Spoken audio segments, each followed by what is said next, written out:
Salut tout le monde, très urgent.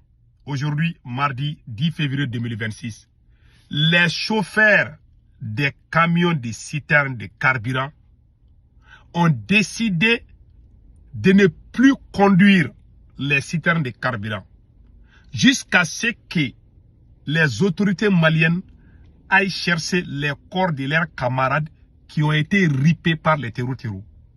Les chauffeurs de citernes là, qui ont été ripés à la route du Sénégal entre Caille et Diboli, leurs corps sont toujours en décomposition sur les goudrons. Il y a beaucoup de chauffeurs qui ont été... Leurs corps se trouvent au bord des goudrons. Je n'ai jamais vu ça dans ma vie. Depuis que le Mali a eu son indépendance, je n'ai jamais vu un tel scénario. Juste pour aller chercher les corps des gens qui ont été ripés par les terreaux. Assimi Goïta n'arrive pas à faire, même faire ça. Les conseils que je donne aux chauffeurs de citernes, pardon, il faut arrêter de conduire. Je vous laisse écouter les vocaux même. Les chauffeurs de citernes, eux-mêmes, ils parlent. Voici les vocales. Vous vous patientez, je vais jouer les vocales et je vais traduire en français. Donc, patientez-vous. Le vocal dit que... D'abord, je vais un peu résumer les vocales avant de jouer. Parce que le vocal n'est pas en français, mais le vocal est en bambara.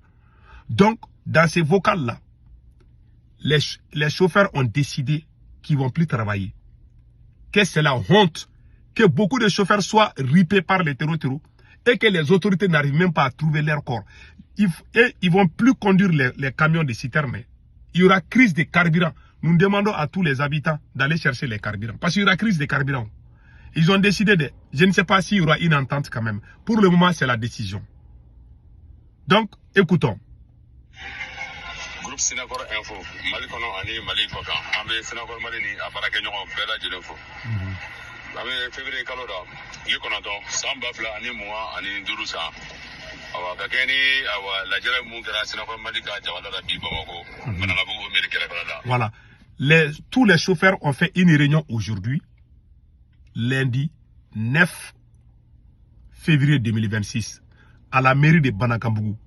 Donc, nous tous les chauffeurs, c'est ce qu'il est en train de dire là. Nous avons fait une grande rencontre. Voici la décision que nous les chauffeurs nous avons prise. Écoutons. Beaucoup de chauffeurs sont venus. Voilà.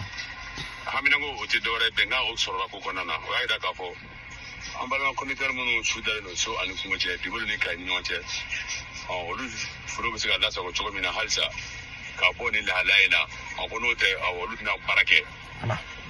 Ils ne vont plus travailler.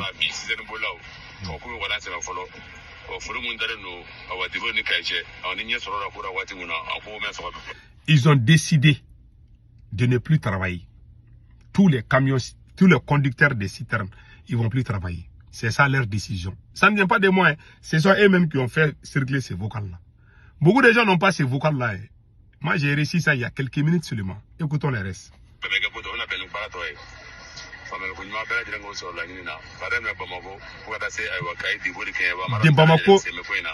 De Bamako jusqu'à Caille, nous demandons à tous les conducteurs de ne pas conduire les citernes. Nous appelons tous les conducteurs de citernes de ne pas conduire les citernes.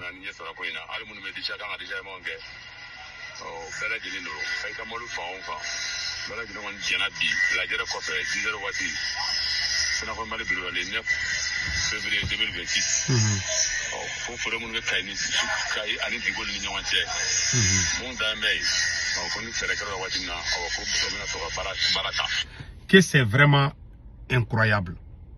Les chauffeurs se battent. Comment se peut-il que les chauffeurs soient ripés par les terreaux et que les autorités n'arrivent même pas, même pour aller ramasser les corps là. Ils ont peur des terreaux. Et ils n'attaquent pas si avec les avions là. S'ils ont les avions parfois, mais que l'armée aujourd'hui, je peux vous confirmer cela. Que l'armée malienne prend des voitures pour aller chercher les terreaux là. Ils font plus ça. La seule chose que l'armée malienne fait aujourd'hui, c'est de mater les terreaux à travers les avions. Mais faire les face à face là, les armes face à face là, l'armée malienne ne fait plus ça. Même quand ils appellent les soldats maliens au Carrefour là, que voilà les terreaux là, ils ne vont pas venir. Ils ne vont jamais partir. Tellement c'est dur aujourd'hui. Je suis en train de vous dire la réalité. Juste pour aller prendre juste les corps des terreaux, ils n'arrivent plus à faire ça. L'armée malienne ne peut plus faire ça. C'est pas parce que l'armée malienne n'est pas bonne. L'armée malienne est une armée professionnelle. C'est Assimi Goïta. Le problème, c'est Assimi. Je vous ai dit. Tant que Assimi Goïta n'a pas recruté VDP là, il ne va jamais libérer ces pays-là. Il n'y a aucune nation dans ce 21e siècle-là, il n'y a aucune nation qui a une seule armée. Il y a toujours des armées parallèles ou des milices armées. Même les Américains ont les VDP. Il y a les VDP aux États-Unis. Il y a les VDP, même en Iran, comment on appelle les VDP en Iran? Les gardiens de la révolution. Comment on appelle les VDP en Russie? Wagner. C'est tout, hein? Je vous dis, même si les choses sont un peu différentes là, mais voilà la réalité que je vous dis aujourd'hui. Maintenant, écoutons les restes là.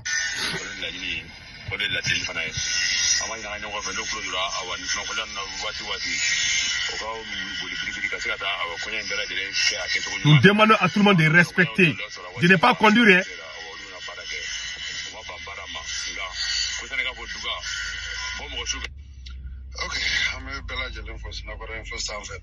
Nous saluons tout le monde.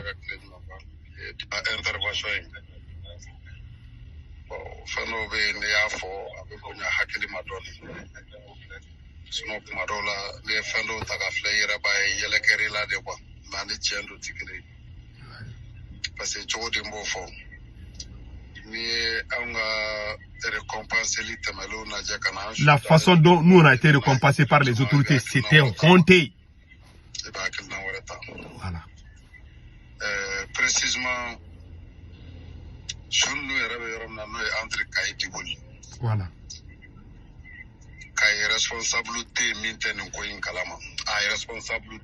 Il n'y a aucun responsable qui dit qu'il n'est pas au courant. Ils sont tous au courant. Mais ils ont refusé d'aller chercher le corps des militaires et des chauffeurs. Ils ont informé tous les responsables. Écoutons. Tous les chefs militaires de CAI ont été informés par les chauffeurs. Pourquoi les militaires refusent d'aller chercher le corps des chauffeurs? Pourquoi les militaires refusent? Parce qu'ils ont peur des terreaux. Ils pensent que quand ils vont partir, les terreaux, ils ont peur de ça. Pas parce que les militaires sont des lâches, non. C'est parce que vous savez, quand un soldat n'a pas de morale, ça amène tout. Le moral n'est pas au bout fixe. Depuis qu'avec les arrestations qu'Assimi Goïta a fait ça a bouleversé ça détruit la chaîne de commandement de l'armée malienne. C'est comme tu pars au Barça, tu amènes Lamine Yamal ou Lamine Yamal là. Lamine Yamal non, tu enlèves Lamine Yamal. Le Barça ne va pas bien jouer. C'est la même chose. Dans les années 2000, quand ils mettaient Zidane à côté, la France ne pouvait pas bien jouer. Donc ce sont les poumons. Le général Abbas Damel et le général Lema Sangara sont les poumons de l'armée malienne. Depuis qu'Assimi Goïta a fait ça, là, le moral est cassé. Beaucoup de soldats ne veulent même plus se battre aujourd'hui. Ce sont les vérités cachées que je vous dis en toute honnêteté. Voilà la vérité. Que Dieu bénisse le Mali. En tout cas, les chauffeurs ne veulent plus aller travailler. Tant qu'Assimi Goïta est là, le conseil que je donne aux chauffeurs là, pardon, il faut arrêter de travailler. Dans un pays sérieux, est-ce que quand tu quittes Bamako seulement, tu ne racontes que les terreaux? Est-ce qu'un pays dans cet état-là, est-ce que les autorités qui sont responsables doivent laisser les chauffeurs sans armes pour aller chercher les citernes? Il y a des militaires conducteurs, vous pouvez utiliser les militaires pour aller chercher les citernes. Pourquoi vous ne pouvez pas envoyer les militaires? Il y a les militaires chauffeurs, non? Mais pourquoi vous voulez coûte que ce soit des civils? Des innocents sont en train de mourir comme des poulets. Mais ce n'est pas sérieux. L'État doit protéger tout le monde. Mais si l'État même est là à sacrifier... Ces gens sont... Les citernes, les chauffeurs des citernes sont devenus des boucliers humains. Pour protéger Assimi. Parce que si les citernes ne viennent pas là, il y aura crise de carburant et les gens vont se révolter. Donc même s'il faut que les chauffeurs des citernes meurent là, ou perdent leur vie, pour sauver Assimi Goïta, il les fera. Parce que les militaires ne peuvent plus. Voilà la réalité. Que Dieu bénisse le Mali. En tout cas, tant que Assimi Goïta est là, on n'ira nulle part.